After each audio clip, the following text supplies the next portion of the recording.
ahead to the introduction of the football governance bill, which the sports minister told us was coming in the next couple of weeks. We live in hope. We are joined by Rick Parry, the chair of the EFL, and Richard Masters, the chief executive of the Premier League. Welcome to you both. Before I start the questions, just a reminder to members to declare any relevant interest. Richard, can I start with you? Why did you pause discussions with the EFL on the new deal just before Christmas? Well, if I could start by giving you a sort of progress report, I guess is the best way of doing it, and I'll get to the point about where we are in the process at the moment. When we last met as a committee, when we were discussing, and I know it is the strong preference of this group that football finds a way forward, football finds a way to do a deal and remove the need for a regulatory intervention at some point in the future. And we agree with that. And that's what we've been working towards over the past 6 to 9 months.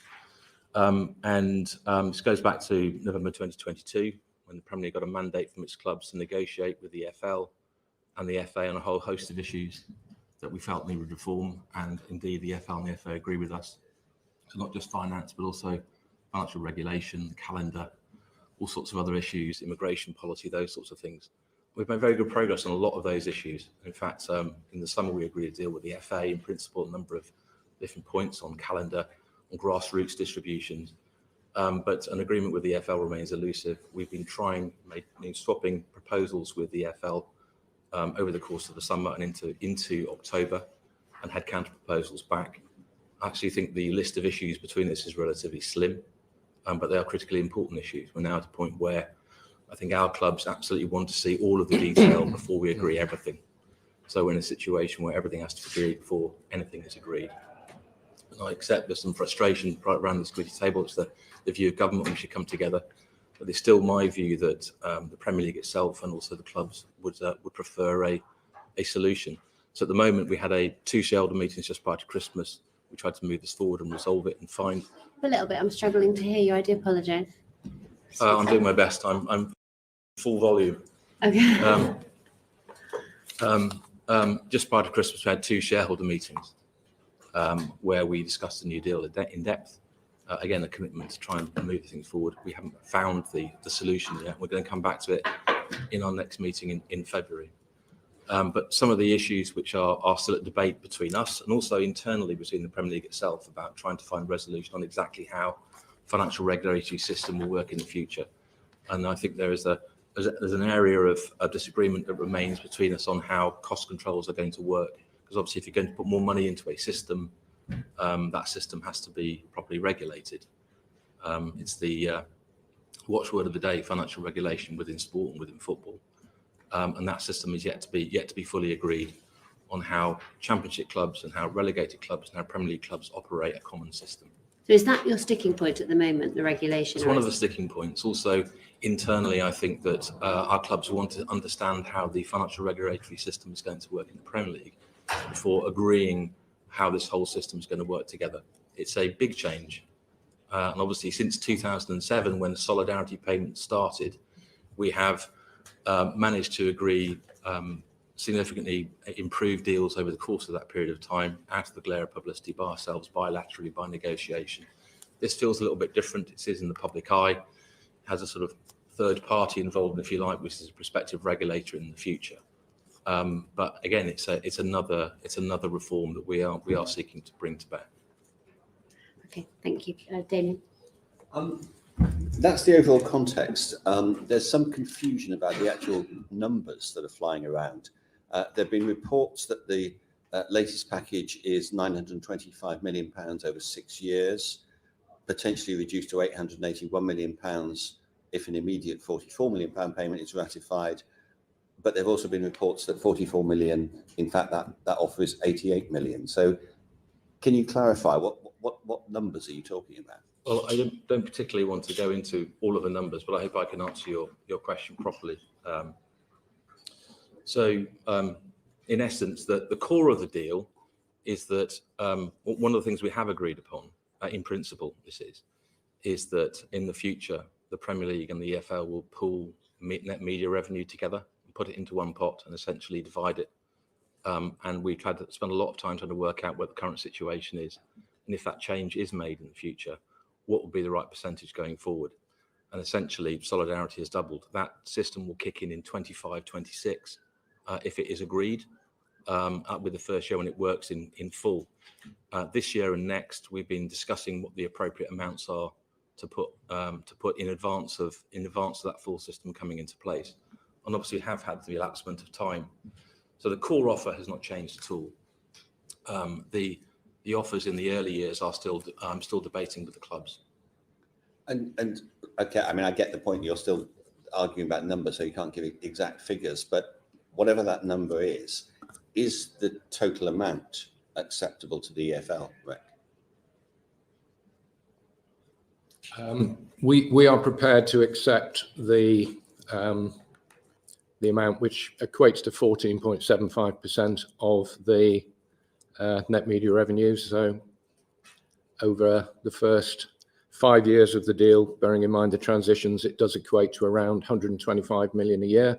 It's a significant amount.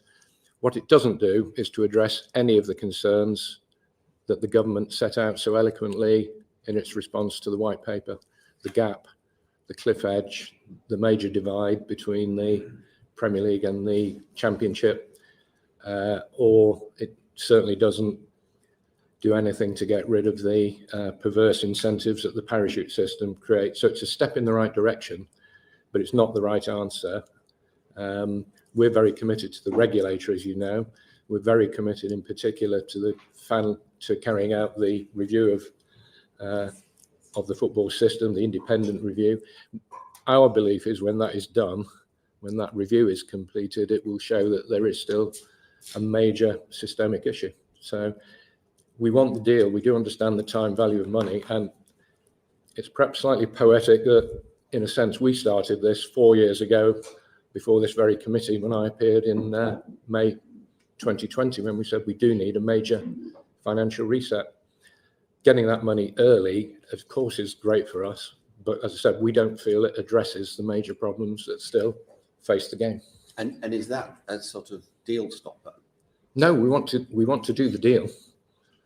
We want to do the deal. But our point is, and our point has always been, nothing must prevent the regulator from achieving their primary strategic objective of securing the sustainability of the English pyramid. So it feels like a lot of the big decisions, so back to Richard, a lot of the big decisions are going to be left to the regulator. Not necessarily. I mean, if you can come together. I mean, one of the points that we are debating is the certainty of the deal. This is a 6-year arrangement to start this season at some point and go straight through to 28-29. It's a 6-year arrangement. The regulator is going to come in mid-term during that agreement, and obviously our clubs would like to understand that the systemic changes we're making are going to stick. And on the face of it, there's some uncertainty about that, and that's been expressed by Rick this morning. One of the points often made is that effectively it's difficult for the Premier League clubs themselves to be united because there is a big, argue the figure, call it 6 for the point, and the rest. Is that a problem for you, trying to corral them into one common position? Well, it's historically very difficult to corral football clubs into common positions on issues like this. But we have had enormous amounts of consultation with the clubs on this particular topic. We don't believe we have sort of lost our mandate that we got in November of 2022. In our November 23 meeting, we had a go round the room and asked everyone their opinions, and there was a vast majority of clubs want to do this deal or want to do a deal, provided it's right for both parties. And I think one of the key concerns is certainty when we're moving into a different different regulatory environment. So I had to resolve those issues and try and move forward. Where do the fans come into this? I mean, the fact is that most people are not just fans of a particular club, Premiership club, for example. They are fans of football, and most Premiership fans will have a lower league club that they also support. People want to see this work together. Do you not feel that you have a duty to look after the fans and to come to a satisfactory arrangement as quickly as possible?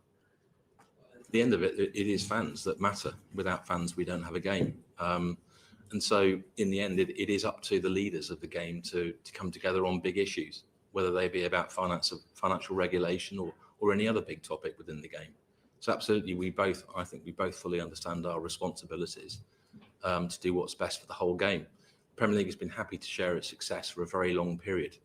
And of course, whilst we have many issues within our game, I think that other parts of European football would very happily swap their problems with ours. And we've got some fantastic stories to tell. The English football pyramid is envied all around the world. And so I don't like to paint a picture. I think that there are huge problems within the game. There are issues to fix. There's no doubt about that. And we will try and fix them as best we can and do that quickly. But there is much to be celebrated as well. Sam. Thank you, Chair. Good morning. Richard, if I can start with you. Is there an agreement among all Premier League clubs on the mechanism to calculate how much each club will contribute to the total amount past the EFL? No, and if I could just put that into context, there needs to be an agreement because the existing mechanisms that are in place don't cover this particular formulation what we're trying to do. So there needs to be a fresh agreement on how this is going to be funded. We have made proposals to clubs. They are considering them. We don't yet have a unified position on it. So that's another thing that we have to agree with clubs. So you say you've made proposals to the clubs. What is your proposal? Our proposals, in broad terms, are to use some of the existing mechanisms that exist and cost allocations within the Premier League rulebook at the moment, and also to increase the transfer levy by a small percentage. The transfer levy is currently 4%. We make a small increase in the transfer levy to pay for part of it. What are those other mechanisms you mentioned before that? Well, the other mechanisms are the basic cost distribution methods within the Premier League rulebook. And so why is that not reaching agreement with the clubs, do you think? What are their concerns? It's a significant sum of money, and there are differences of opinion about how it should be ultimately funded. But as I said, I think we will find a solution to that. Perhaps more important is that we find the right mechanisms and the right policies to unite the clubs around the deal itself. Mm-hmm. Are there any particular clubs that are more worried about this than others? I suppose ones that make the most money, one can assume. Not necessarily, no. I think the concerns are commonly held.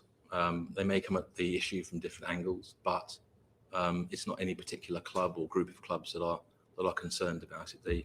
The concerns are widespread. How far away do you think an agreement is? So our next meeting is in February. We have a 2-day meeting, which we do that twice a year in February and in June. On the first day, we'll be talking about financial regulation. I don't know whether it's known, but the current system we have at the moment, the PSR system, we are contemplating making some change to that over time.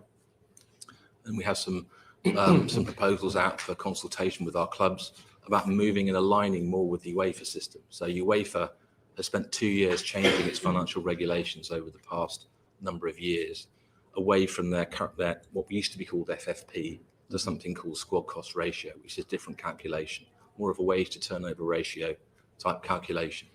And because over time we have historically aligned with UEFA, because 7 or 8 of our clubs are in European competitions, we need to consider whether that is an appropriate move for us and how we do that and when. So that's sort of a large chunk of day one, and on day 2, it's a normal shareholders meeting when we will be discussing again the new deal. Would you expect a resolution to come on during that conference next month? I expect us to move forward. I don't necessarily expect it to be the moment when we formalise things. No, we need the time to make sure that all aspects of the deal are fully understood by everybody. Right. And so if no agreement's made next month and this continues to rumble on and on and on, I mean, how will you manage to corral the clubs to actually get to an agreement? How can you do that? In the normal way, by talking to them and meeting with them, and we have scheduled meetings. So this could push it down the No, it's down not. the It's road not. It isn't. I mean, in the end, it gets to the point where hopefully we can come to an agreement about what to do. And if you provided don't? the deal is right, then we're in a sort of no deal scenario, I guess, if you get to that point. And then what happens? Well, From your point of the view? existing agreements remain until we change them. Right. So it does feel like this could be one kicked down thing the road. I should make clear is there is no sort of cliff edge in terms of Premier League funding. our agreement remains in place and will remain in place until it's changed. So there isn't a sort of issue. At the Forgive moment. me, it feels like this could be kicked down the road for Well, months, years. you're trying to prompt me into telling you when it's going to happen. Well, No, saying I'm is I not. I'm can't- not. I'm I just can't trying to be say certain. I want to understand, how urgent you consider this to be. I consider it to be the number one priority of the Premier League, but I have said that quite a number of times. So, I want to I want to come to a conclusion on this process. Right. Okay. Rick, is there anything you want to add to this discussion? Any thoughts about mechanisms or what you've just heard around timescales? Well, we're concerned about timescales, and I think one of the points I'd like to add is that this is a very topical week. We have 8 FA Cup replays, 8 EFL teams involved. Next week, we have 2 finally poised semi-final second legs of the Carabao Cup. We know there are challenges with the calendar because of additional UEFA games, Champions League dates. Premier League's position has been the rest of the game has to change and move to accommodate them. We did suggest remedy was in the Premier League's hands. They could reduce to 18 clubs. That would solve the problem. That didn't seem to go down very well. As part of the total system and as part of a new deal, we're prepared to take on board considerable loss of revenue to our clubs from loss of FA Cup replays, from second leg of the Carabao. We're absolutely not prepared to concede those on the basis there is no deal. There is no presumption that the Premier League can just change the fixture schedule and we will fall into line without proper compensation. That is becoming urgent because the Premier League has already published its fixture schedule for next year, a fixture schedule that we have not agreed to. But in a sense, that is the most urgent thing. Clearly, we would like some money as a matter of urgency, but we've wanted that since 2020. Our clubs will probably survive. More important to us that we get the right deal. And more important to us, this isn't about the EFL versus the Premier League. This is about the future of 100 clubs and the pyramid. Just more than 20 years ago, in 91-92, we voted on the constitution of the Premier League. We made it happen. 3 of the clubs that were around the table then, Luton Town, Notts County, Oldham Athletic, who played a key part, have been down or are down in the National League. Luton have bounced back and straight back into the Premier League. Notts County rejoined us. Oldham still in the National League. That is the essence of the pyramid. That's why the pyramid matters. And another point I'd like to make on that, which I think is a really telling one and perhaps sums up where we're coming from. The 14 clubs who are the non-permanent members of the Premier League have been in the Premier League for an average of 13 years each. The 14 clubs in the EFL who had the longest tenure whilst they were in the Premier League, ironically, have also had an average of 13 years in the Premier League. They have made an equal contribution over time to the success of the Premier League. This season, the 14 clubs in the Premier League will receive £1.8 billion between them in media revenues. The 14 currently in the EFL will receive 90 million, less than 90 million, less than 5%. That is the chasm we're trying to bridge. So does it feel like this is the number one priority for the Premier League to you? Well, the Premier League could have chosen to do this deal, frankly, any time over the last 30 years. We would say they've chosen not to. In the last 3 years, since we've been addressing this in earnest, the Premier League clubs have chosen to increase their wages by £500 million. This is choice. Yeah. This should be done, and it could have been done. Okay. Thank you, Rick. Chair. Thank you, Simon. Jane. Richard, can I just ask, the agreement, do you expect all the Premier League clubs to sort of agree in the end, or are you aiming to get 14 clubs sort of a minimum, and then will you decide that's enough sort of agreement? Clearly, I would much prefer that all Premier League clubs were happy to agree to something than merely achieve a constitutional majority and move forward on that basis. That's what I would Do you aim to expect achieve. it to happen from your discussions so far? That's what I'm aiming to do, yes. That's what I'm aiming to do. Oh, I hope so. Rick, I'd like to move on to the financial controls that come along with this deal. Are they fair? Do you consider the ones mooted at the moment fair about youth teams, about the parachute payments being maintained? No. in a word. I'll try and keep this brief because it does become quite complex. We have a situation at the moment with the profit and sustainability rules, which is a rather quaint name because our championship clubs are neither profitable nor sustainable. But as has been well publicised, the annual loss limits in the Premier League are 35 million. In the EFL, they're 13. They're stricter in the Championship.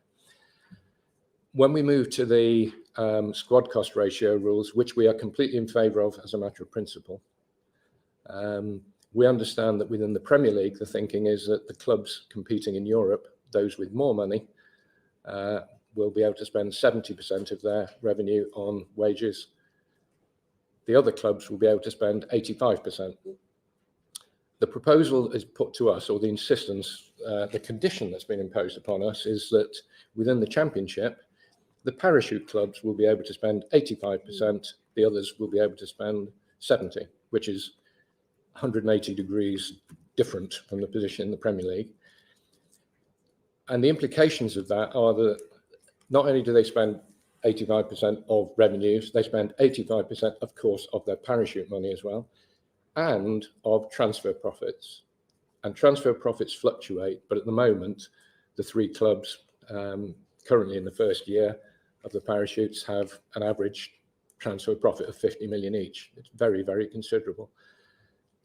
Our calculations at the moment, and bear in mind that they are a snapshot, the implications of the revenue share proposed and the new cost controls mean that the year one parachute clubs will be able to spend £110 million each on wages.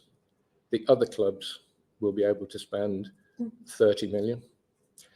The stark choice that our championship clubs are making and are discussing, because again, we were looking at allowing owner funding to compensate over on top of the cost controls. Premier League have proposed 30%. Acting very responsibly, the championship clubs have essentially says, our definition of sustainability is reducing the dependence on owner funding, which is around 15 million a club. We've been discussing limiting the owner funding to 5 million a club on top, using any money we get from the Premier League to reduce the owner funding, bringing the owner funding commitment down. But in doing so, we reduce the capacity to spend to about 20 million. The clubs have had to decide between sustainability and competitiveness, which is a horrible choice. It's a ridiculous choice for the system, because at the end of the day, they cannot compete. And would that owner funding, would that apply to teams relegated from Premier League? No, the relegated teams would be able to spend 110 million. We would be constraining the other clubs to spending 20. And so basically this advantage is significant. Worse than it is at the moment. What suggestions would you like revisited? Are you still discussing this? Is it still to be agreed? Well, at the risk of sounding like a long playing record, if we got the distribution right, we wouldn't need parachute payments. Now, we're not trying to kill the clubs coming down, because as I said, this is all about making 100 clubs sustainable. I think one of our concerns is the parachute system. We say is unfair, but also it's a very blunt instrument. So a club that's been in the Premier League for 10 years, we accept completely will have a cost base that's difficult to change overnight, as compared with a club that's been up for a year, a Luton Town, for example, who might be able to adjust. We're more than happy to study a fairer method, a balanced method, which is based on need, not based on enabling them to bounce straight back up. What does that look like from? Yes, we are. But what does a model look like that sets a more level playing field for relegated clubs and clubs that have already been? I think it's one that has an assessment of need rather than as a figure plucked from the sky. Do you mean the wage reduction for players that are going? Look at their cost base. Look at their, not just the players' wages, but just look at the cost base of the club, the size of the club. Look at their revenue base, the turnover. It's just to make it a proper economic analysis. Because I said we don't want them to come down and be plummeting straight into administration. We want them to come in and compete. What we don't want is a grossly unfair system where we have at the moment, where in the last 6 years, each of the last 6 years, and let's keep the facts really, really simple.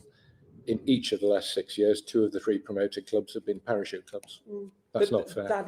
There is, by nature, to balance those 2 needs of being fair to the relegated clubs and to the clubs already in the Championship, that is sort of a possibly unsolvable equation. No, not with a will.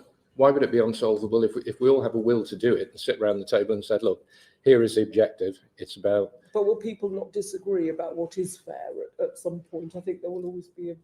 Yes, I wonder if anybody had thought of an independent regulator who I might don't bring a know. different view. That sounds like an interesting idea.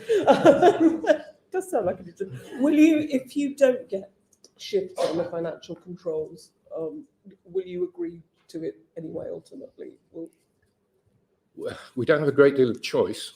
The Premier League is dominant, and at the end of the day, what else do we do? We can't go and attach ourselves to La Liga. We actually don't have a choice. Yeah. That is true. Can I, Richard, just briefly? Clubs spending 85% of the relegated clubs going and spending 85% of money. Is that reasonable? And do you think there is some disadvantage? And how can we make this slightly less? Well, this is a conundrum, but I just want to address a few things that Rick has said. So we are considering moving to the squad cost ratio model that UEFA have adopted, but that isn't agreed yet. The EFL are agreed on in principle. In principle, I guess the Premier League are now in the midst of discussing it in about whether we want to introduce it. The UEFA level is at 70%, so our clubs the clubs at the top will be subject to those controls. And if we have a very similar system, at the moment we have the profitability and sustainability rules that provide an advantage to non-European clubs at the moment. So European clubs aren't allowed to lose 105 million over 3 years, but it's exactly the same system. It's tried to calibrate it to provide the same advantages to Premier League clubs in the bottom half of the system so they can aspire to be in Europe. Of course, in Europe this year we have Aston Villa returning to European action, Brighton also in Europe for the first time, and those are good things that we think. The question is, what happens to relegated clubs when they come down into the Championship? And we think it's a really difficult adjustment to make from being a Premier League club to a Championship club financially. And I, as you know, I do not think that parachute payments should be removed. They're a critically important part of the Premier League system. In order for clubs promoted to Premier League to compete, they have to know that they're able to invest. Otherwise, they won't be able to compete in a league. They won't be able to play their part in a division that shares its success with the rest of the pyramid.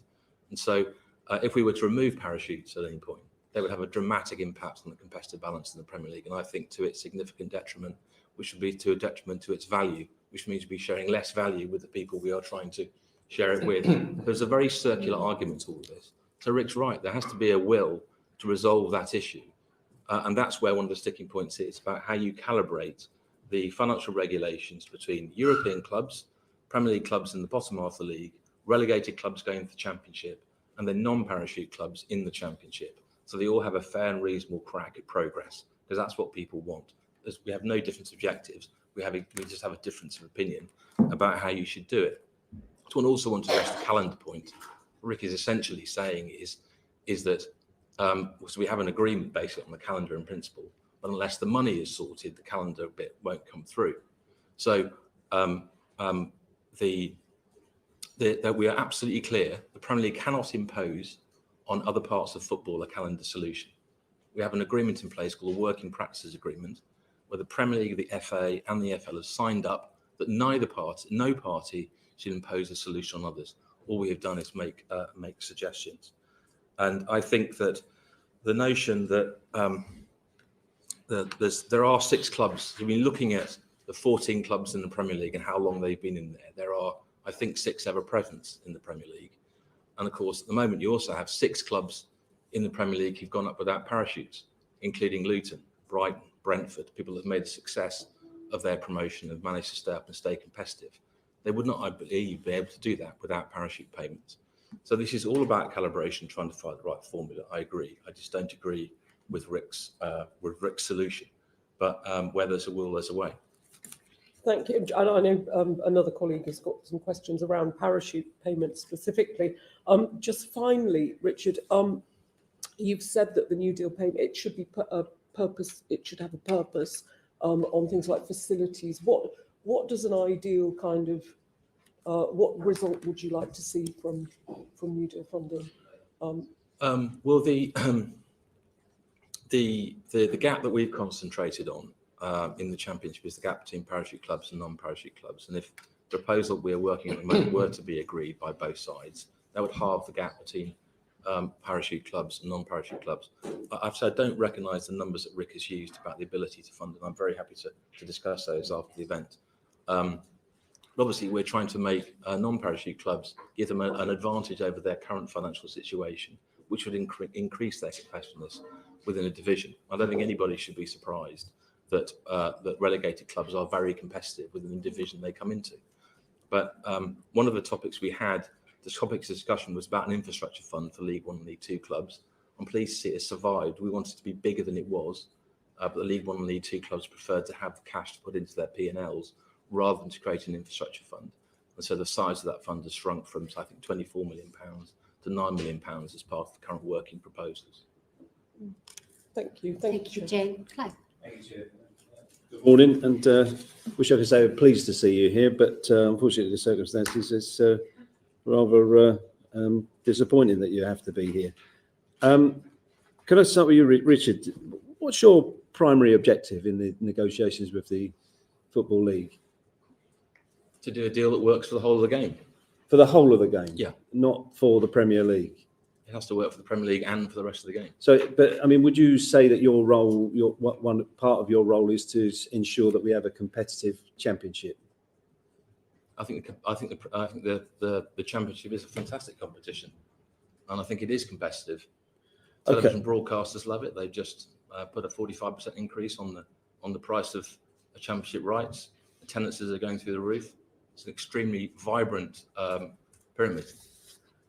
So if you look at the money that was received by the bottom Premiership League club, the figure that I've seen is that club got £97.6 million in payments at the finish of the season, and the top non-parachute EFL club got 8 million. Now, if I was an owner of a non-parachute club, how long would I continue to subsidise a club when you're up against that sort of resources for parachute teams? One of the potential solutions we have looked at for that, because of course the distribution methodologies within the Premier League are the most egalitarian within European football. And I believe that's one of the great successes of the Premier League. It's what provides this unquantifiably valuable commodity of jeopardy. Sorry, what's egalitarian? What is? Sorry, what's egalitarian? I'm coming onto your point, Clive, which is the gap between the bottom of the Premier League and non-parachute clubs, is that in the Championship, all of the revenue is shared equally. There is no merit rake in the Championship. So therefore, there is a huge drop. So whether you finish first or 24th in the Championship, unless you're a parachute club, you get the same amount of money. Whereas in the Premier League, you are obviously incentivized to be successful, but not in a way you are in Spain or Germany or France, where the curve is much deeper. So what I'm saying is that one of the great successes of the Premier League is to be able to create, all clubs have ability to create competitive teams, which is what creates the excitement, which is what drives the value. In the Championship, the decision's been made for good reasons to divide it all equally, which obviously creates this very large gap. But I mean, if you don't mind me saying so, that really just that does sound like the heart of the problem to me. That the Premier League wants to not only run the Premier League, but it wants to dictate how the competition is organised within the Football League as well. We can't dictate to the EFL what they do. Well, it's their decision ultimately. Well, okay, but if we those clubs that come down are allowed to spend 85% of revenue on salaries, whereas EFL clubs are only spending 70%. Is that pushing EFL clubs into being reliant on club owners to invest in their club and subsidise the club? Well, they will get more revenue as part of the overall mechanic. But that difference is there still. Why does a parachute club going into a competition in the championship, why does it get to spend 85% of its revenue on salaries? Because of the adjustment that was required.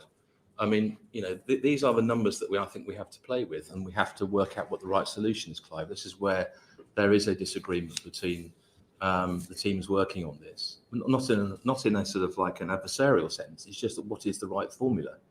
And I agree with you. These are issues that do need to be resolved, but they're not simple. If they were, we'd have done it by now. But so I mean, just talking as a fan, I support a championship side. My club generally is a trampoline club that goes between the First Division and the Championship rather than the Premier League. But I go to pay my money, go and watch the game. There's a parachute club playing against us. They've got one player on the pitch that costs more than the entire squad of my club. Now, how is that creating a fair and equal competition that is sustainable in the future? I mean, why would owners hang around in a competition where the outcome is fixed in favour of clubs that have come out of the Premier League?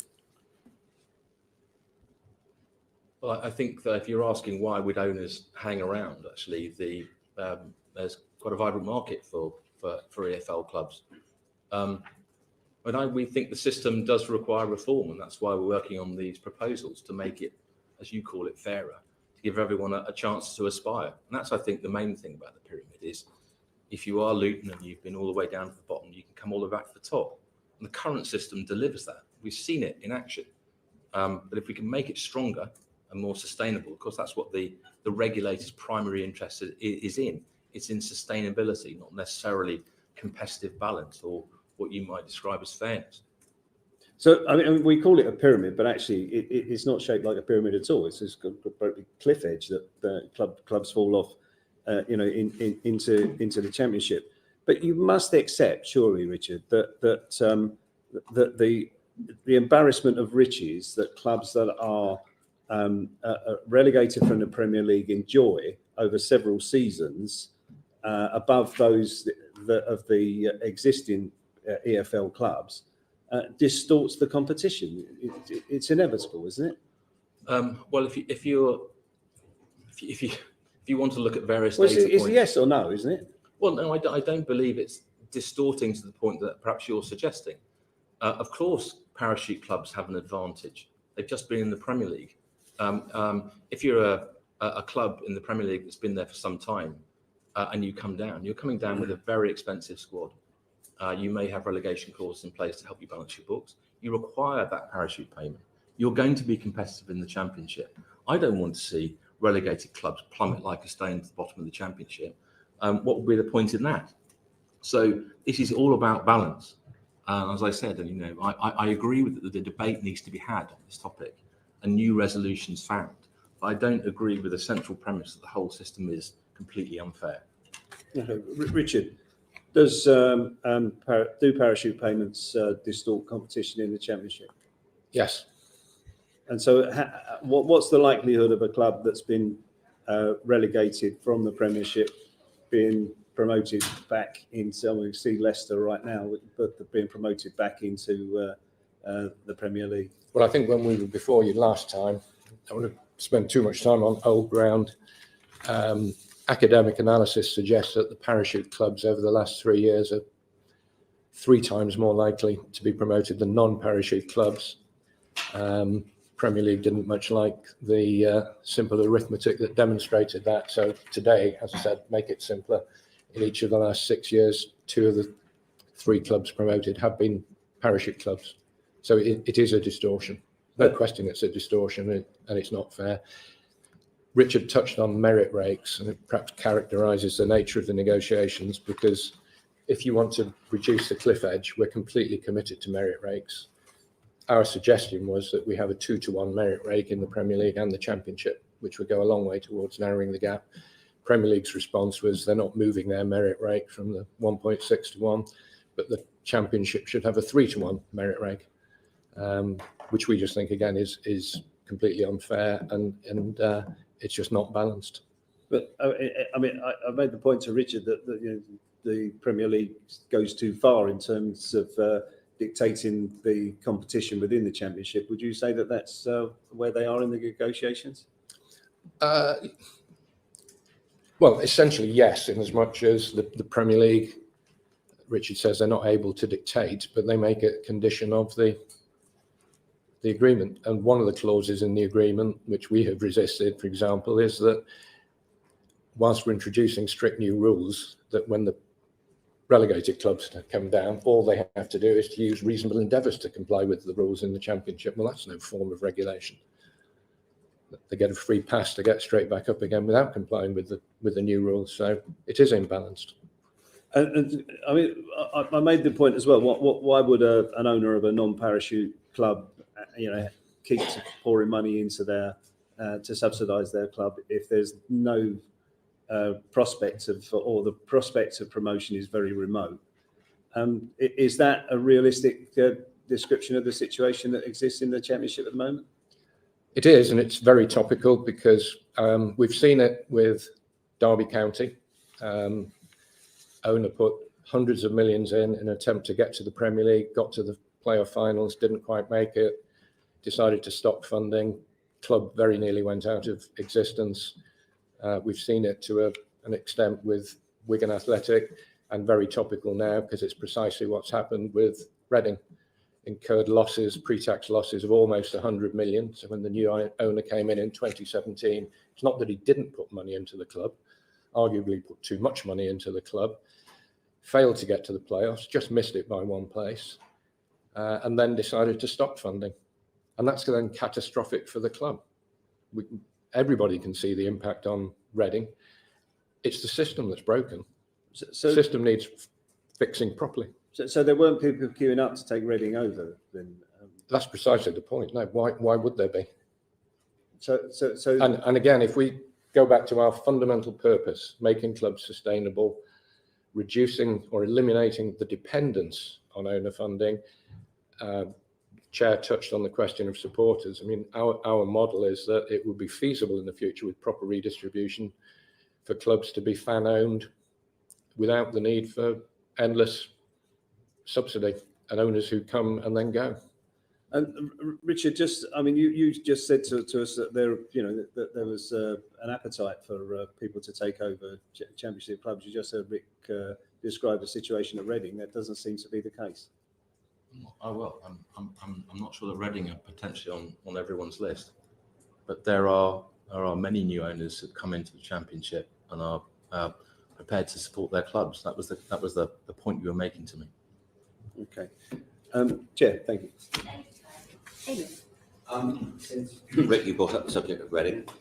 This is why I declared interest. I've been a Reading fan since the 1960s. I was there on Saturday. There was a pitch invasion deliberately designed to cause an abandonment of the game, to bring this terrible situation to people's notice.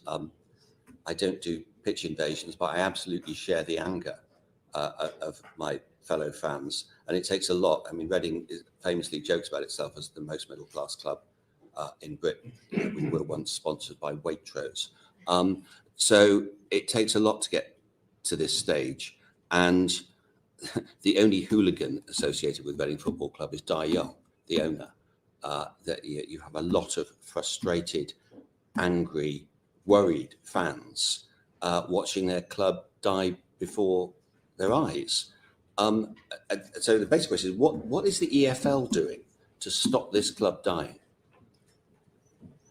Well, if we take a little step back, and I'm not going to ignore the question at all, that we need to change the system, because as Clive has said, this is exactly the problem that we have. We have a succession of boom and bust owners who come in, throw money, doesn't work, and then they walk away. We've seen it with other clubs. What are we trying to do with Reading? We share the fans' concern. We absolutely do. We're trying to take action against Di Young, the owner. Reading has fallen foul of our profit and sustainability rules, and as you are well aware, has suffered the punishments. And to be fair to Reading, they did come clean. They were transparent, acknowledged the problem, and the problem was about throwing too much money chasing the Holy Grail. It always fails, always results in major problems. Just before Christmas, we took action against the owner, not against the club, in an attempt to get him disqualified. Disciplinary panel found on that occasion that it was not warranted. They fined him instead. And frankly, fining Dai Young is of no use at all. If he won't put money into the club, he's not going to pay the fines. We're meeting fan groups this afternoon. We want a new owner. We want a resolution to the problem, just as much as the Reading. Don't ever believe that the EFL doesn't care. We do care. We don't want to be losing clubs. But we're not in a position where we can actually easily force him to divest of the club. That's sort of the root of my question. So you don't have the powers actually to save a club in this situation? It's complex. We have the powers to potentially to disqualify the owner. What we don't have the power to do is to force a sale. And talk about disqualify the owner. I was talking to the supporters groups, and if you like, the word on the street is that he now doesn't want to sell.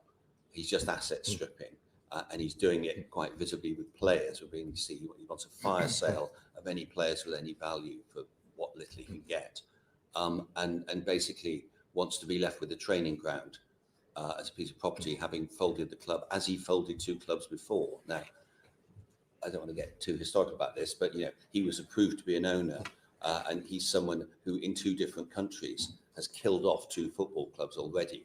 It seems to me pretty extraordinary that he was ever allowed into the English game in those circumstances. But nevertheless, we are where we are. What happens if you disqualify him as an owner? And I'm glad the EFL tried to do it the last time we went around this course, and sad that the independent panel didn't do this. What happens to the club if you disqualify the owner? If you have a disqualified owner, then the natural consequence or the logical consequence for that owner is to divest. Whether Dai Young is going to do anything that's logical, frankly, remains to be seen. What we're trying to do is to explore every possible avenue that's open to us. That is the most logical one, that rather than punishing the club, punishing the fans, we start to punish the owner in an attempt to force a resolution.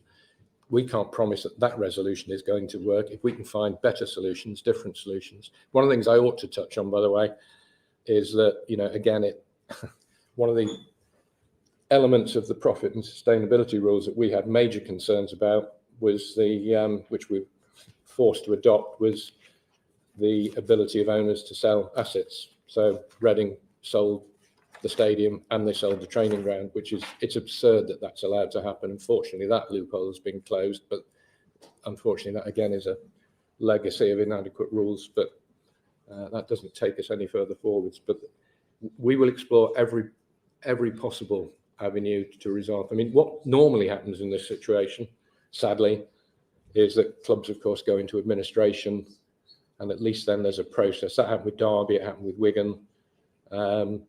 Then at least there is a process overseen independently where the club can be saved. It's pretty extraordinary for an owner to effectively just sit there and do nothing. That's a new one. We haven't seen that one before, so it's a fresh challenge. But we are absolutely committed to trying to solve the problem. What I don't have is an instant solution. I mean, everyone's been agreeing, nobody's queuing up to buy. That's not what the report suggests. There are people out there who would happily, and being realistic about it, they might think, well, it's going to end up in administration where you can pick it up more cheaply. But if there might be a competition then. But if there are owners out there, but the owner doesn't want to sell, I mean, what we're hearing is that there isn't anyone. It's not you, not some potential independent regulator. In those circumstances, there is very, very little that anyone can do actually to make an owner act in his apparent own financial interests. Well, the good thing is with the drafts that we've seen so far in terms of how the independent regulator operate, the regulator will have those powers, statutory powers, to force divestment. And that's a massive step forward, and it's one of the reasons we are hoping that we get the regulator as soon as possible. Yeah, sadly, we're not going to get it in the next 3 weeks, which I think is the sort of time frame we're looking at. Agreed. For Reading. But you say you're meeting the fans groups today. Today. Yeah, again, yes. Yeah. With any sort of proposition or? Not a clear proposition. As I said, there isn't an obvious single solution. We do feel it's important to continue the communication with the supporters groups to work together, because we do have a shared objective. And is there, sorry, one last thing, I'm conscious I'm taking up time on a personal obsession, but I think it's an important illustration of where the game has got to. You've managed to make the distinction already about punishing the owner and not the club, i.e. the players, the staff, the fans. Do you intend to maintain that distinction in any future disciplinary matters? Well, I don't have a crystal ball, so it depends what disciplinary matters might be presented to us. That is absolutely our stated intent and position. The club has had points deductions for breaching non-payment rules. If they breach those rules in the future, then who knows what will happen, because we have a duty to 72 clubs. We have to think of the other 71 clubs who are not breaching the rules. But as I said, at the moment, our focus is very much on the owner, and in that sense, our aims and the supporters' aims are aligned, and we share that. We understand their frustrations. Okay, thank you, Chair. Thank you, David. Alex. Thank you. We've just heard, Rick, you mentioned the regulator and the chair and Damien have both referenced the football regulation, which we do expect, I think, in the current ministerial language, to be tabled imminently and for us to take it through the House. I've read that the EFL and the Premier League views are not the same. You've already shown a lot of support for the introduction of the regulator. What effect has the impending bill and the introduction of regulator played in terms of the interaction between the EFL and the Premier League in terms of not reaching an agreement? Rick, do you want to start on that? I don't know if it's had a direct bearing on not reaching agreement, because reaching agreement has been challenging in any event. I think had it not been for the threat of the regulator, we probably wouldn't be as far on as we are, however far that is. Yes, we do have different positions, and we want the regulator broadly. I don't think the Premier League does.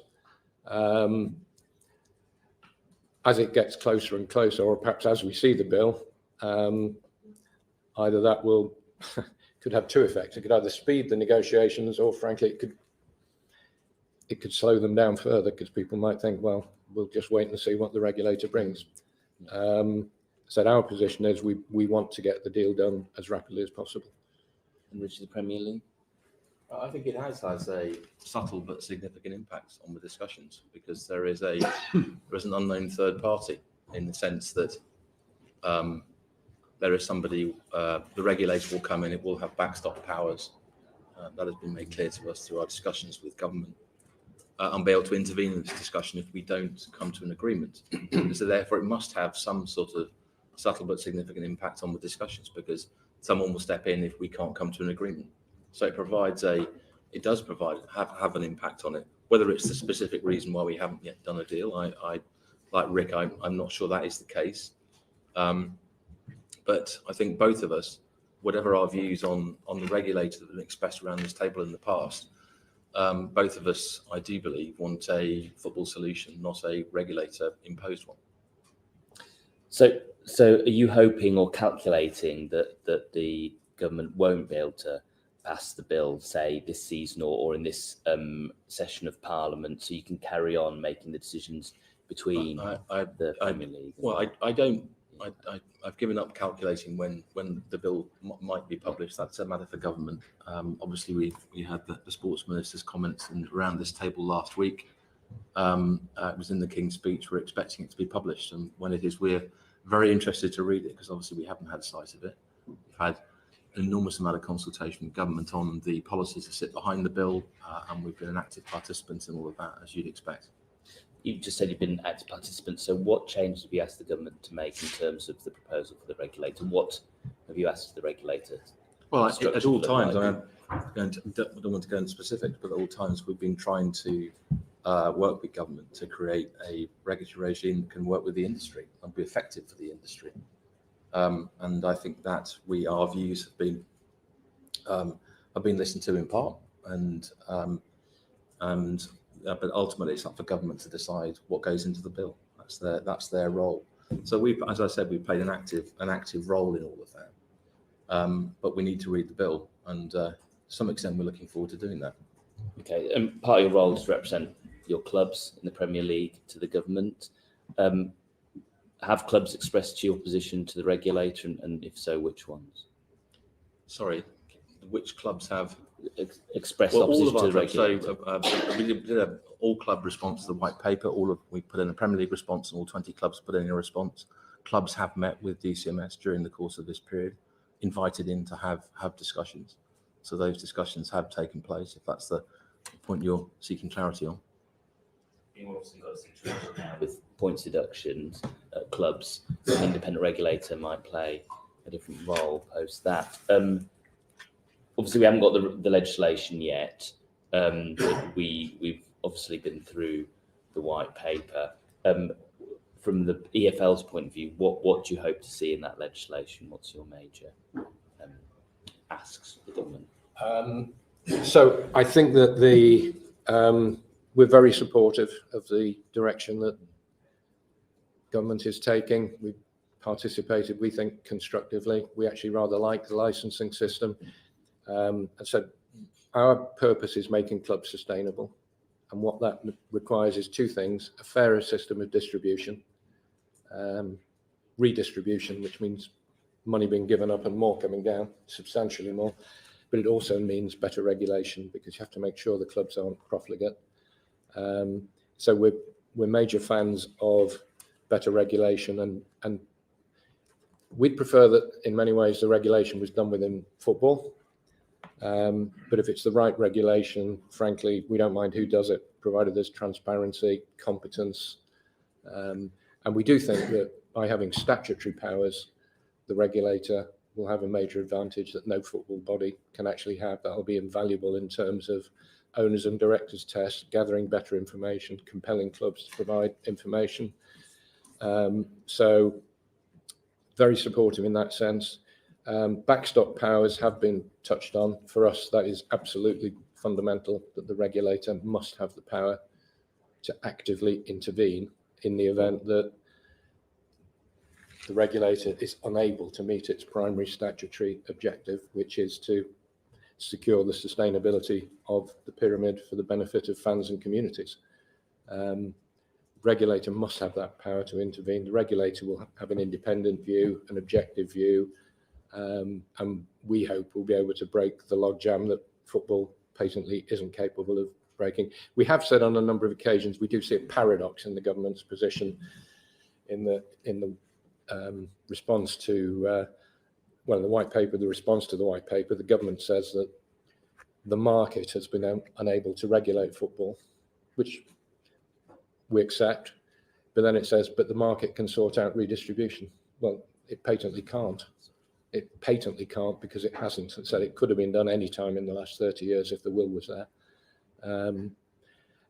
And again, we've also said that we can save, given that the regulator is also going to focus on the sustainability of individual clubs, we can save the regulator a lot of time by pointing out that 2/3 of our clubs are insolvent without redistribution. So what is the regulator going to do? Refuse to give them all a license, put them all out of business? We hope not. So but if we don't grasp the redistribution point, and again, the odd to say, well, we'll just leave football to find a solution. It has to be the right solution. As we said, the first step for the independent regulator is to carry out this major, objective, comprehensive state of football review. We applaud that. We support it. In fact, the only thing we've said is we wish it could have started a year ago, but we are where we are. Surely the outcome of that is going to dictate whether the regulator is actually able to achieve its primary strategic purpose. If it isn't, the regulator has to be able to step in and act. So you're looking for the bill now, post-white paper, to give powers to the regulator for redistribution Yes. over and above. And then finally, in terms of your club, same sort of question as Richard, is the uniformity of view about the regulator, or are there mixed views about bringing a regulator in amongst the EFL clubs? Unanimity of view in football would be a novel concept. The Premier League seems to have it. Broadly, I think we would say yes, they're very supportive. A number of our clubs have been in to see DCMS, as indeed have a number of Premier League clubs. Our understanding is they've been engaging constructively. So yes, I would say pretty much across the piece, our clubs are united. They want a better future. They want a better system. They know the current system is broken. And finally, Richard, if we were to meet after this, during the passage of the bill, would you be lobbying me to vote in favour of the bill or against it? I wouldn't be lobbying you at all. Would you be, all right, what would your view be? Should I vote in favour of the bill or against it? That's the same question before. I mean, I'm absolutely sure if the bill is published, it will pass. So We will be lobbying you to vote in favour. I guess that already. Yeah. Okay, thank you. Thank you, Alex. Julie. Thank you, Chair. And good morning. Richard, the last time you were in front of this committee, I asked you a lot of questions around kicking it into the long grass in terms of the football regulator. I'm sure you remember that. And you denied absolutely that you'd ever said that to anybody. I've had it confirmed by the same people since that they absolutely say that is what you've said. But aren't your actions proving that's what you're doing? what you said, if I recall, was that it had been mentioned in club meetings. No, I've mentioned club meetings. We listened to it, and I don't recall ever mentioning kicking anything into the long grass. Okay. So again, is that what you want to do with the independent regulator? Sorry? Isn't that what you want to do with the independent regulator? Well, the independent the white paper has been published.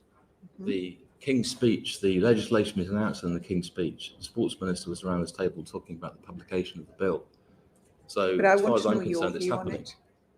I'm totally accepting of the bill and the regulator coming in after that bill. With backstop powers.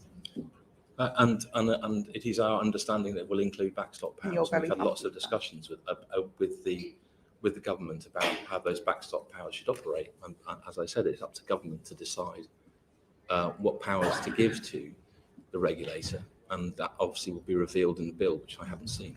If we move on to the public perception of this whole thing that's going on, and in particular fans' perception, and as you've both agreed at different points during this session, fans are the lifeblood of the game. And, you know, in my constituency, an incredibly vocal group of people. How aware are you of what they feel about this issue? Well, we have lots of interaction with fan groups via the FSA, so we have constant dialogue with fan groups, and our clubs feed it back to us as well. So we know that fans are keen that the leaders of football come to wide-ranging agreements on all the big topics. We're absolutely aware of that. So, as I said, and I've repeated around this table, it is incumbent upon us to try and come to a football solution. But as Rick said, it has to be the right deal for everybody. So you've mentioned the FSA. Their annual survey showed that 9 out of 10 fans back an independent regulator. They feel they got you out of the mess of the European Super League, and they feel that you're not listening to them now. What would your comment on that be? I do think we listen to fans. I absolutely do. Do you want me to comment on I'm absolutely aware of those data points as well. Mm-hmm. So we know that fans want something to be done, and we're aware of it. So why aren't you acting on it? We are. So we're I've tried to demonstrate to the committee today all the actions the Premier League has taken to move the debate forward, to get to a point where there can be a consummation of the proposals we're talking about. We're not there yet. I accept that as a frustration to the committee and indeed to government. But that's what we're working on. And Rick, what would your comment on that be? In terms of the fan survey, The or the fan fan survey opinion? and what Richard has just said. well, we're very aware of what fans think. We're aware of the FSA survey. We've carried out similar surveys, and we're also aware of an independent YouGov survey, which interestingly largely focused on fans of Premier League clubs rather than our clubs. Did touch on the point earlier that if we reach our ultimate goal of eliminating the need for owner funding, we could get to a point where fan ownership of clubs becomes more viable. So I think we are, and of course, as Damien has pointed out, we're acutely aware of fans' position on one particular club. So we always see them, the macro and the micro level. We're always reminded of that. I mean, I think the one the one thing I would perhaps say that I hadn't touched on earlier about the negotiations. So given that we started this process nearly 4 years ago, the pace by any analysis has been at best described as glacial. And Richard, funds back redistribution of wealth throughout the pyramid and grassroots game. That comes through in lots of different surveys around football. Is that what you want to see?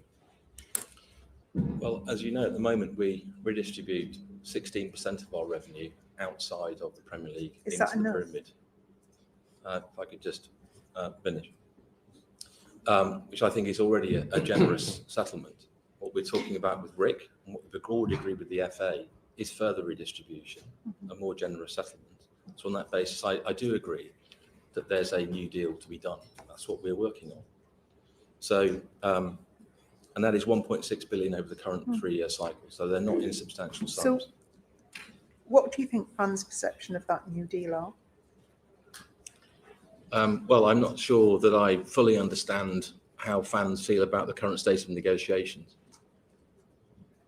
There's been lots of surveys done on it that suggest that most fans are not particularly in favour of the new deal. They don't think it goes far enough. I am paraphrasing a number of surveys that have gone on. So what would your view of that be? I'm very happy to look at those surveys. In the end, I have to take all views into account. I'm very happy to listen to fan views. I want to do that. So, Julie, if they are FSA surveys, I've got access to them, so I will find them. But I also have to. Fair Game UK survey have done a survey. Okay. There's other surveys. Be very happy to look at that, and we'll do so. And come back to us. Yes. Lovely. So if we move forward, and if a deal isn't agreed voluntarily, do you think there's going to be any reputational damage if a settlement has to be imposed by the new regulator on football and on clubs and on the leagues? Question for me. I'd like both of you to answer. Yeah, I don't think it'd be a good outcome. I'd much prefer it if we're agreeing these things ourselves, as we have done since 2007.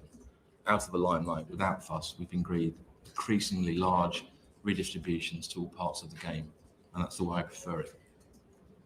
Rick? I don't quite see it that way, and because as the point I've made is that this isn't really a negotiation, it's a plea on our part because we have no leverage, we can't go anywhere else. So our view is a little different in that we think we're only going to come to the right solution through an independent view, independent analysis, because at the end of the day, football is a game of vested interests, intense competitiveness, at not just at the Premier League level, at every level. It's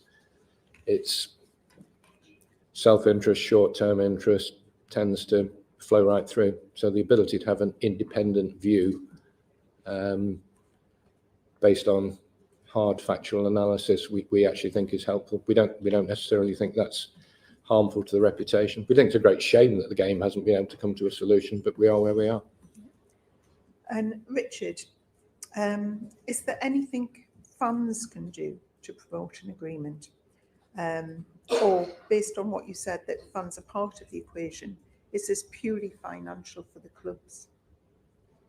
Well, as I said, that there's a whole host of reforms that go into making up the games that we've been talking about. It's not just finances, financial regulation. But I'm particularly calendar. asking about the financial side of things, You- because I'm- it's not working at the minute. We all know it's not working. Football isn't sustainable if it carries on in the way it is at the moment. So clearly some redistribution has to occur larger than is happening and in a fairer way than is happening at the moment. But I'm concerned that you don't seem totally aware of what fans think. And fans, as we've agreed, are the lifeblood of football. If we don't have fans, we don't have football in this country. So is there anything that they can do to help bring about an agreement and an agreement soon? Or is this basically going to be entirely down to the financial situation of clubs and the brokering Fans that's going on? must be free to express their views, and governing bodies and organisations like the Premier League NFL must listen to the fans. But in the end, it's down to the executives and the clubs. Power, ultimately, decision-making authority lies with the clubs themselves, the 92 across the Premier League and the EFL. They must decide what's in the best interest of the leagues. Having taken on views all of the stakeholders within the game, and we believe we have done that and are doing that in the process that we're running. And on the sort of sustainability of the game point, notwithstanding all the things that I've said about wanting to, and this is a very valid debate, and I agree that we're trying to find an all-game solution. I don't agree necessarily that English football is on the sort of brink of implosion or collapse. I think it's a very different, it's actually a different picture to that. There are clubs out there of all denominations are suffering financial distress. That is true. But then again, you would expect that across a broad business. But there are many great things about our business. We are suffering fewer acts of insolvency in the last decade than we have in the previous decade by some considerable difference. Financial rules have actually had some sort of impact on that, I believe, along with a new cohort of wealthier owners coming in, owning football clubs more generally. So it is demonstrably more stable, and we, EFL and the Premier League, eventually worked together on trying to find a solution for distressed clubs during COVID. We managed to have a situation where nobody went out of business during that incredibly difficult period when the pyramid lost between £2 and £3 billion irretrievably, and to some extent is still recovering from that financial shock today. So There was no men's games went out of business. There was women's clubs closed. Yes, I'm talking about the men's pyramid, yeah. Okay, thank you very much. Thanks, Chair. Julie. Richard, just going back to Julie's first question, have you ever spoken to anyone about kicking the proposals for regulation into the long grass? Perhaps you better tell me where this comes from, because I just don't understand where this is coming from. This isn't a conversation that you remember ever having? Well, no, frankly, no. And the last time we were here, it was about in club meetings, had it ever been mentioned by clubs? And that's why we then spent a sort of month going through all of our meetings to find out whether it had ever been a policy. So the point is, it's not been Premier League policy or my policy to kick the regulator down the road. So can we talk a little about Everton? You can probably forgive Everton fans for feeling like scapegoats at the moment. The points deduction before their appeal has been heard based on a framework that doesn't seem to be written down anywhere and rules that are supposed to be changing later on this year. Is the Premier League's action on Everton an attempt to try and prove that it can regulate itself and take decisions on breaches seriously? No. We take our rule book very seriously. It's a handshake between all 20 clubs. All clubs look each other in the eye and say, we'll comply with these rules. And they expect the board, if clubs don't comply with those rules, to take action. And obviously we have to balance, Everton are a very important member of the Premier League and ever present.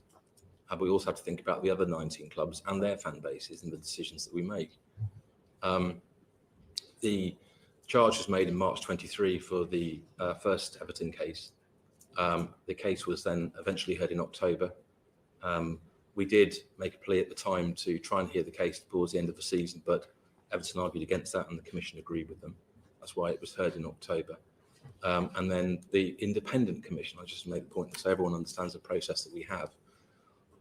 Charging decisions like that are heard by an independent panel which is selected from legal and financial experts appointed by the panel chair, Murray Rosen, KC, and he's responsible for populating the panel and appointing the panel. The Premier League has nothing to do with it. So the decisions that are made in respect of the charge are out for the PSRs, and indeed the sanction were made by an independent panel, independent of the Premier League, independent of the executive, the board, and the clubs. So we think that process was followed to the letter. Everton had the absolute right to appeal that decision or that sanction. They are doing so. That appeal will be heard shortly, and we hope it will be efficiently held, and we'll find out the decision about that as soon as possible. And I don't believe it will affect the charge which was made yesterday for a breach for the following year, for year 23, obviously where we charged both Everton and Nottingham Forest with breach of the same rules, the PSR rules. But you think it's appropriate that Everton have suffered a 10-point deduction before they've had the chance to have the appeal heard? Well, their appeal, it's a pending appeal. So the way that we have done it is that the points have been deducted pending the appeal. So whatever the appeal panel decides will then be, I'm assuming, the final deduction, and that will be, the asterisks will then be removed. So it doesn't really matter when it happens, as long as it happens in this season, and it will happen in this season. But yesterday's second judgment on Everton includes the majority of the financial period for which they've already been sanctioned, in my understanding. I mean, do you accept, it's so messy, Richard, do you not accept that this fundamentally underlines, demonstrates the urgency in which we need an independent regulator to manage cases like this? I don't think it's messy. And no one, I mean, it's a very solemn duty, I have to say, and I'm sure that Rick would agree with me. Nobody likes enforcing the financial rules. It's the first time the Premier League has done it. And these financial rules were brought in 2013-14. They were brought in with a specific purpose post-Portsmouth, actually, of ensuring that unsustainable spending couldn't go too far. And so there was a wrapper put around how much clubs could invest in pursuit of their aims. It's the first time we've laid a charge in this specific way, and no one wants to particularly be doing it, but we must do it because we have to think about the rest of the clubs that have complied with the rules and also their fan bases, and that ultimately is the duty of the Premier League board and the EFL board in similar circumstances. So because we've changed the rules last summer, and we can't change the rules unilaterally, we have to do it with the club's permission, where there's a more expedited process, because it's a 3-year look back. The PSR are calculated on a 3-year look back, and in Everton's case, they were the decision was made on that case a year after, in the season after they were found to be in breach. So it's a very long period, which is why we brought in expedited directions to try and help that process work more efficiently. But can you understand fans' frustration when Man City is taking so long? Meanwhile, Everton have had Yes, 2 charges. Notts Forest yesterday charged. I can, but they are very different charges.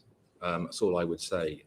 If any club, whether they're the current champions or otherwise, had been found in breach of the spending rules for year 23, they would be in exactly the same position as Everton or Nottingham Forest.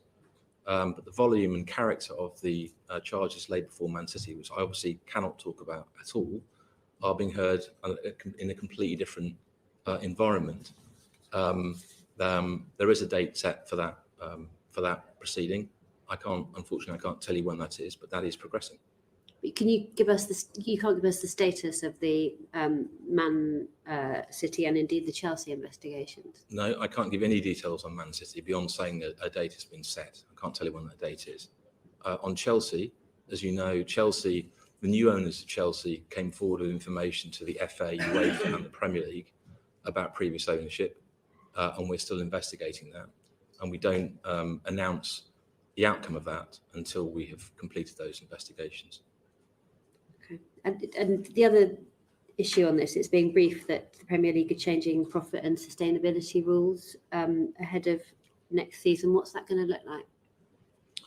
Well, I think actually what that refers to is the fact that, as referenced around this table already, the Premier League is considering, with the EFL, is considering moving away from PSRs, profit and sustainability rules, to a squad cost ratio mechanism. And that is now in consultation, which would replace PSR in the future. PSR will be around this season and next as a bare minimum, and may even be kept alongside it. I don't know. All those decisions are yet to be made. There are no, as far as I'm aware, there are no further plans to the PSR rules planned at the moment. Okay, and when will Everton find out if the takeover by 777 Partners is going to be confirmed by the Premier League?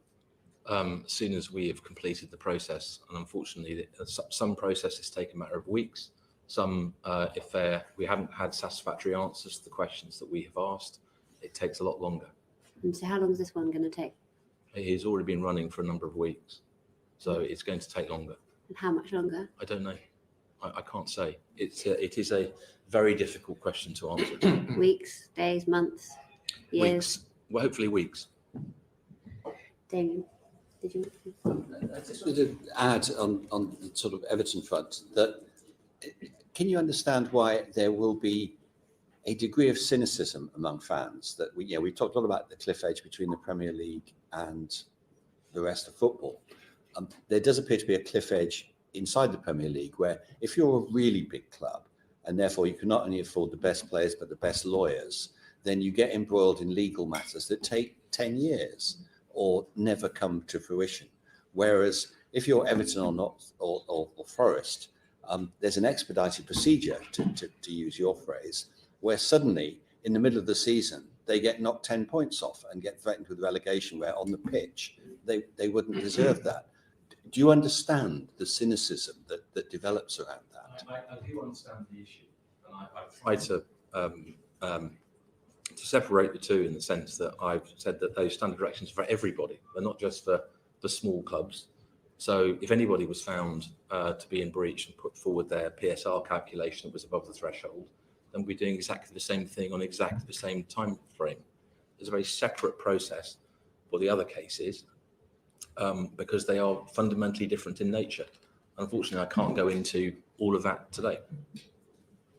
No, but I mean, but I do understand that from the outside looking in, fans are interested in what goes on the pitch.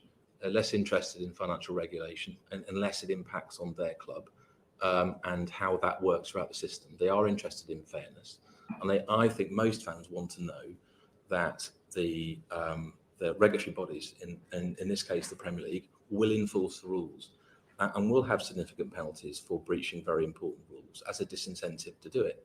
It is much better, obviously, that all of our clubs comply with the rules at all times, and therefore we don't have to talk about these things at all. That is the perfect world we'd all like to live in. It isn't the case at the moment, and so we have to go through this process. And we want to be transparent and open, we want people to understand it. And we're prepared to have a dialogue, and we obviously continuing to work with the clubs involved here on how that process plays out. There's a wider point in principle, I think, which does affect the integrity of the league, which is that if you get to a situation where 1, 2, maybe 3, 4 clubs start getting points deductions in the middle of the season, and that's the punishment that the football authorities reach for, then throughout that season, the league is pretty meaningless. And suddenly, sorry, being a Reading fan, we got relegated by 1 point, having had 6 points taken off in April, in March. That kind of thing means that the whole league itself becomes a bit meaningless. So I do think it requires a bit of hard thinking on the part of football authorities about it's the underlying point.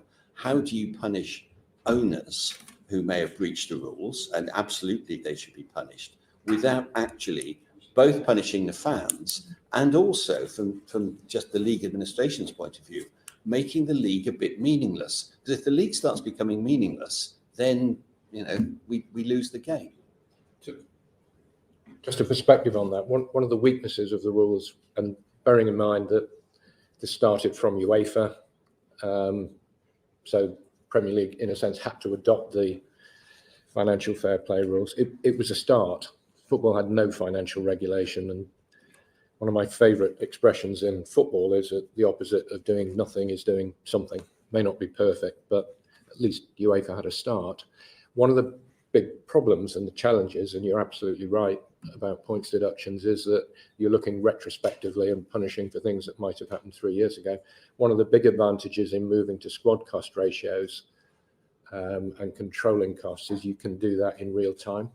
So instead of having to look back at clubs and punish, you can actually, as leagues, refuse to register players. So you're actually monitoring, controlling budgets prospectively rather than retrospectively. Now, there'll still be complaints because you're constraining the squad, but then if you're going to have the philosophy of trying to keep clubs alive, you have to have some form of financial regulation. But I said operating it in real time and upfront rather than trying to look back 3 years is, we think, much, much better. Thank you, Tim. Last but not least, Rupert. In my position of last but not least, I must say, listening to all this, it does sound like everything is very Premier League sacked to these 12 or 13 or even 5 or 6.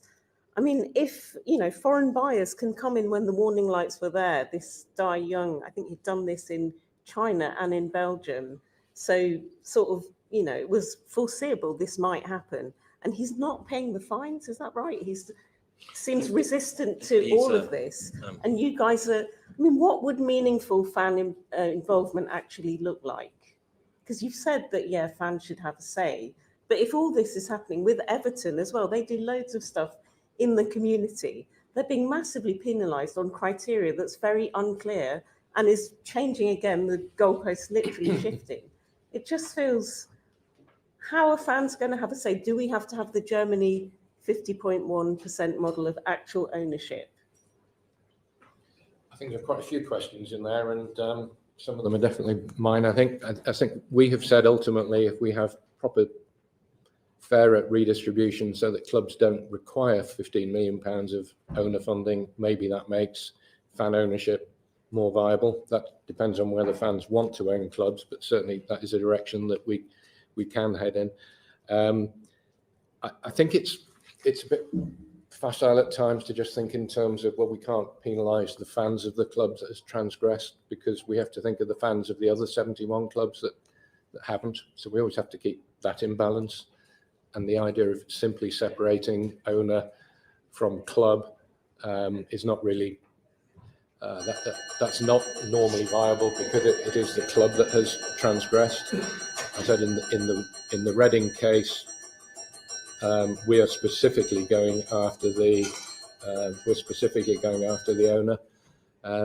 But we think if we have a better regulatory system, if we have a fairer distribution system, then we will get better quality owners, which in part is why we're more than happy to be moving to the regulator. We're more than happy for the regulator to take over the owners and directors test, so that we all have a common aim in bringing about lasting improvements.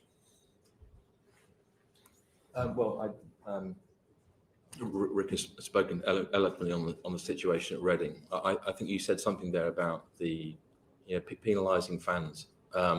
As I said, the best thing for everybody is for clubs to stay within the rules. You also said that you didn't think the rules were clear to fans, and I think they are clear. They've been in place for 10 years, and people understand. But the Everton criterion is far from transparent, isn't it? How they've been deducted so many points. Okay, so it's not on that particular issue of the Premier League's approach to sanctioning, whether it be a rule breach for squad cost, for PSR rules or other rules, we have an open sanctioning regime, and that is an active decision to leave it to the independent panel to decide, because it gives them maximum flexibility to decide in the circumstances, having listened to all the mitigating arguments made by the club and by the Premier League, to make its own decision. And whilst that may not be clear, we believe it's the fairest way to do it. It just looks very fishy. And again, with foreign buyers, if it's governments, they can do all this sports washing stuff. It just feels this is all about cold hard cash. Some of the questions Julie was saying, non-league games are having massive attendances through the roof. Shouldn't more of your pyramidal structure go down to those people at the very bottom Pitshanger FC, Hanwell Town, those kind of people that don't have the huge broadcasting rights and wages bill stuff that we've been talking about or we've alluded to today? As I said, we redistribute £1.6 billion outside of the pyramid. That goes to all parts of the game. I'm not quite sure which tier Hanwell Town are in, but it goes as far as the National League divisions. The money we put into the Football Foundation, the Premier League Stadium Fund, is available to all parts of the game, including women's game and women's facilities. So there is money that goes to all parts of the game that comes from the Premier League, and we believe that's the right thing to do, and we're proud of it. And it just feels with these parachute payments, it's a bit of a prolongation of the status quo rather than the real grassroots. And the sort of surprising things when someone shoots up, I wonder if they'll be more unlikely. You mentioned, I was there when Brentford went up actually at Wembley, and there were grown men in tears. They'd seen it happen at the old Wembley, the new Wembley. They were so excited. I wonder if you're sustaining what's happening now with the way these payments work, that there'll be less fun moments, little people. I don't know. I remember when Cameroon got in the quarterfinals. When was that? 1990 or something. Those surprise things. I just feel, I don't know. There's lots of surprises, and I think the aspiration that makes the pyramid tick is still there. It's still, we've got Luton back as our 51st club. So the Premier League is just over 30 years old. It's had 51 clubs in it during that period. There's plenty of opportunity to get into the Premier League. We welcome everybody. Whether you're Luton or Brentford, who've made a success of their promotion, are doing really, really well. It's up to the club to make that opportunity work for them, and we believe we provide the platform to be able to do that. I wanted to ask on something else that there's been resistance to regulation, and that's the 3 p.m. broadcast blackout slot. I think it's been there since the 60s, and there's good arguments for it that match day income stays and all those kind of things. But there is an argument, women's football, we've not really dwelt on today, is in many ways a separate entity, correctly so. Last week at this committee, the sports minister said there is an argument for lifting that 3 p.m. ban in the case of women's football, so it has a dedicated slot. What would you say to that, both of you? Rick, do you want to go first? Yes. So we support the growth of women's football. First and foremost, that we think the potential is enormous. It's very, very important that we embrace the growth of women's football, and in so doing, hope to not to repeat many of the mistakes that we've made in the men's game. The Article 48 blackout is complex, and it's not as simple as saying, well, we can apply it differently for the women's game. There is one Article 48 that applies to the game. We can't sort of conjoin the men's and the women's when it suits and separate them when it suits. So our interpretation is, and the legal interpretation is, that Article 48 embraces the entire game. So if we disapply it for women's football, we also have to disapply it for men's football. That has far-reaching implications, because the whole idea of Article 48 is not just to protect attendances at games. Historically, it was always to protect participation. 3 o'clock on Saturday was seen as being really important. So that is by far from a trivial position. And ironically, I think Article 48 is maybe the one area where the Premier League and the EFL is absolutely joined at the hip. There's not absolutely nothing between us on that. We do think that very, very careful consideration is needed before Article 48 goes. Maybe a small celebration. We can agree on something, albeit that we're trying to resolve a thorny issue, which is how do you best help develop the women's game in this country? Like Rick, we are great supporters of the game. Our clubs are big investors in it and big participants in it.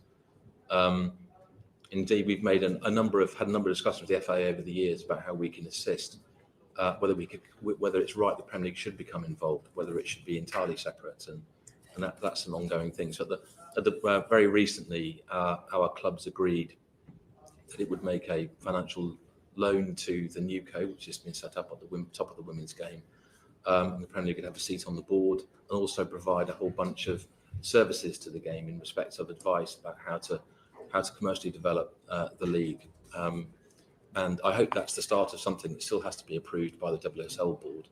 But I hope that's the start of a relationship where the men's game can help the women's game to develop on a whole raft of different areas. But I agree with Rick. And unfortunately, you cannot divide Article 48 commitment into different bits. There's nothing to suggest that we can do that. And we have a commitment going forward to apply Article 48 across the FA, the Premier League and the FL for the foreseeable future. I mean, in some ways it has been broken anyway, because, I don't know, our kids' generation know how to stream these things illegally from foreign channels. So, I mean, in some ways it's eroding as opposed to in the 60s when it was set up anyway.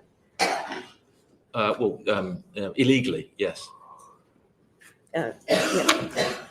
When would you like to see the women's game televised? If we're not going to have a dedicated slot, or if that's not going to be... In a sense, nobody has a dedicated slot. I mean, the Premier League is under a sort of regulatory obligation to televise 200 matches a year, and it does so outside of the closed period. Does that in 5 slots, 2 on Saturday, 2 on Sunday, and 1 on Monday night. But the EFL are regularly televised in similar slots as well.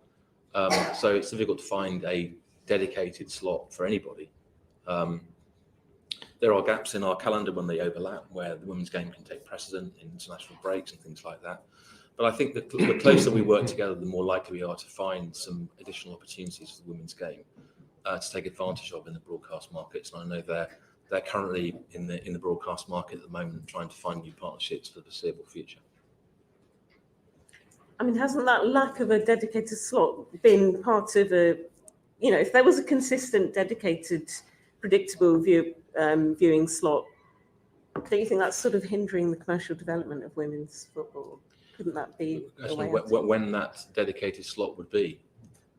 I mean, wouldn't want imagine to a see world one where at Article all. 48 didn't exist. It wouldn't just be create an opportunity. If it didn't exist, essentially, if the commitment to it was taken away, then you would see everybody televised at Saturday at 3 p.m., including German football, Spanish football. But when should it be if it's not 3 o'clock on a Saturday? Well, if it has to be a dedicated slot, I think what you mean by that is when no other men's football is being broadcast, that's very difficult to find a slot that exists, but it's attractive to the women's game, because if you put it on at Sunday lunchtime at 12 p.m., that's not a particularly attractive slot. Sunday evening, Friday nights, it's not obvious what the answer to the question is. Rick, are you of the same opinion? I think Richard's highlighted the practical issues, absolutely. And again, nobody has a dedicated slot. We're all fighting for slots. And you think that would not be a good thing, because it could help grow the women's game? We've seen with the Lionesses, it's at an all-time high, can go higher. I'm totally convinced about the potential of the women's game, and absolutely convinced about what the Lionesses have done. The thing we like most about the new co is the 75-25 revenue split, which we think is very progressive and will lead to the sustainability of the game. And not against helping them to grow their TV audience in any way, shape or form, but it's the simple and facile answer would be yes, of course, we'll find a dedicated slot. That wouldn't be the right answer. We're more than happy to try. We're more than happy to support the women's game. But it is a complex question. It's not a trivial. It's not a binary question. It's not a trivial question. It's a complex question because of all the interest in the game. Okay, thanks. Well, at least women's football has united you all in something that you can agree. And let's see if we can find something else. The committee's recently made a report into safety at major sporting events. You'll probably have seen the private members bill from our former colleague on this committee, Kevin Brennan, which we've backed to create a specific criminal offence for unauthorised entry to football matches and ensure those who break the law can be banned from them. Is the need for this kind of legislation something that you can both agree on as well? Richard? Yes. Oh, good, nice one-word Yes. answer. Fantastic, thank you very much. Before we conclude this panel, is there anything that either of you would like to add that we haven't asked you today that you would like to get on the record, Richard? No, thank you. Rick? I think we've covered everything. Please publish the bill. Please get on with the state of football review. Yeah, I mean, it's clear from what we've heard today that the football governance bill and indeed the independent regulator is something that needs to happen as soon as possible, and that's something clearly that the committee's been calling for a long time. But it isn't in the interests of fans that they have to wait for that to happen before a sustainable deal can come forward from the EFL and the Premier League. I think if this was a Pompey game that I was at and you two were referees, we'd be at the point where the fans were about to sing, "You don't know what you're doing." So let's hope that the barriers we've discussed today can be overcome as quickly as possible. Thank you very much. Order, order. The proceeding has ended.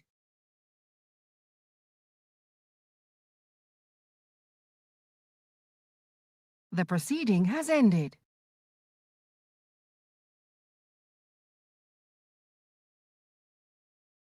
The proceeding has ended.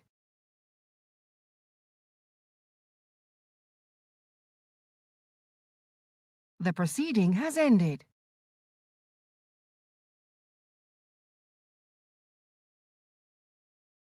The proceeding has ended.